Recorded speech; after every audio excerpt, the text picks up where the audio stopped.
Alors, en ce qui concerne le sac de la salle d'accouchement, moi j'ai choisi de prendre ce petit sac. Voilà, et voilà, un petit sac tout mignon. Et dedans, ce qui paraît important, c'est déjà une couverture. Donc, moi, j'ai pris cette taille-là. Voilà, que ma maman a tricoté. Donc, j'ai choisi celle-là parce que, voilà, c'est elle qui l'a tricoté. Donc, ça me tenait à cœur que ma fille laisse dedans. Enfin, en tout cas, passe son premier moment dedans. Et puis, je pense qu'à la maternité, bah, du coup, bon, c'est celle qui va nous faire tout le séjour, en fait.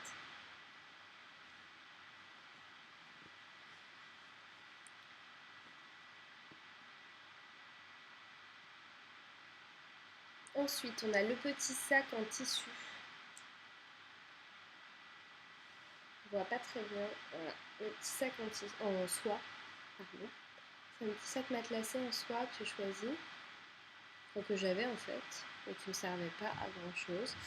Et donc dedans, on a sa première tenue, sa tenue de naissance. À savoir un petit body au motif étoilé. Alors il y a plein de petites étoiles, bleues, grises, voilà, et c'est du taille prématurée.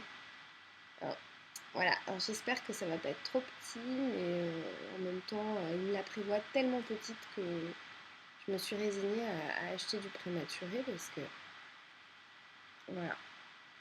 Donc on verra. Si jamais, j'ai quand même mis aussi un petit body en taille naissance.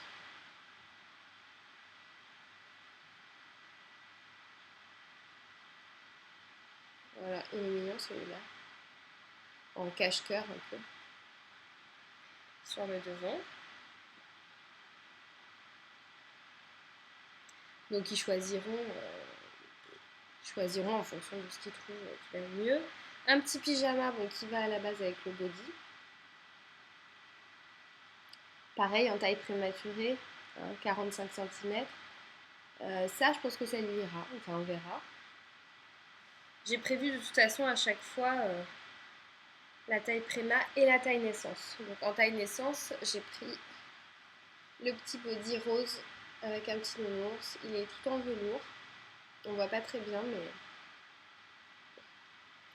bon, il est tout en velours, il est tout mignon. Si jamais la taille prématurée c'est trop petit, mais ils pourront prendre ça. J'ai pris aussi, donc plutôt que de lui prendre. Enfin, j'ai pris aussi une brassière. Voilà. Petite brassière bleue. Alors oui, c'est une fille, mais pourquoi elle ne porterait pas du bleu? Surtout si elle a le petit pyjama rose, elle sera en bleu et rose, ce sera mignon. La brassière, elle est assez petite, je pense que ça va pour un petit bébé comme elle. C'est de la laine, c'est tricoté à la main, etc. Enfin bon, je pense qu'elle aura bien chaud là-dedans.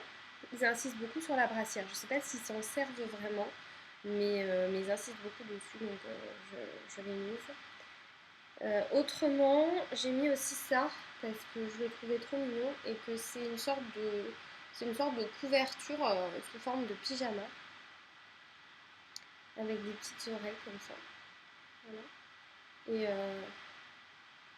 en fait, je me suis dit que on pourrait peut-être lui mettre par-dessus pyjama comme une combi un peu comme une combi couverture quoi pour la mettre dedans s'il trouve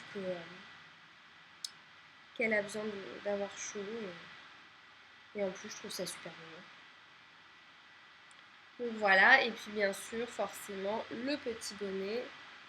Donc moi c'est un petit bonnet comme ça qu'on m'a donné de la marque Petit Bateau je crois.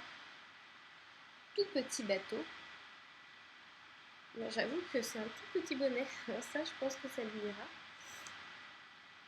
Donc, le petit bonnet, c'est important parce que ils savent pas réguler leur température et donc c'est bien de garder la tête bien au chaud et puis bah, les petits chaussons, hein, forcément.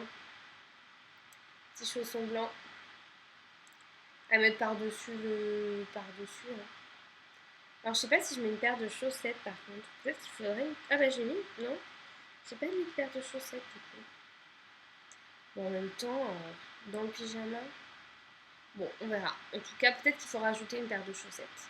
Moi, j'ai mis une paire de chaussons pour qu'ils mettent par-dessus. Donc voilà, ça c'est son petit trousseau pour qu'il l'habille.